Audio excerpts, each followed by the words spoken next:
ជាតិនិយមរុស្ស៊ីជំរុញឲ្យទីក្រុងម៉ូស្គូប្រយុទ្ធនៅអ៊ុយក្រែននេះបើយោងតាមការផ្សាយចេញពីអង្គភាព Reuters នៅថ្ងៃទី 15 ខែឧសភានេះបានឲ្យដឹងថា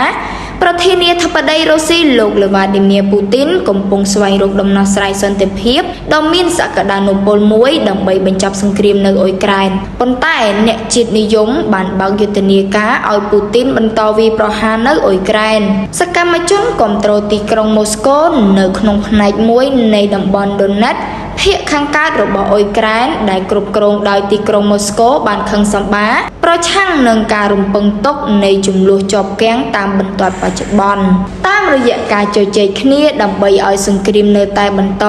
ខណៈដែលប្រធានាធិបតីអាមេរិកលោក Donald Trump និងមេដឹកនាំអឺរ៉ុបខាងលិចមួយចំនួនជំរុញឲ្យមានកិច្ចព្រមព្រៀងមួយខណៈអ្នកស្នេហាជាតិមិនអាចទទួលយកបានដោយសារការញុះញង់ពីសាធារណជននិងបង្កើតការរំពឹងទុកនៃយុទ្ធនាការសមរភូមិដែលមានមហិច្ឆតាជាងនេះអ្នកស្នេហាជាតិមួយចំនួនដូចជាអ្នកសរសេរប្លុកសង្គ្រាម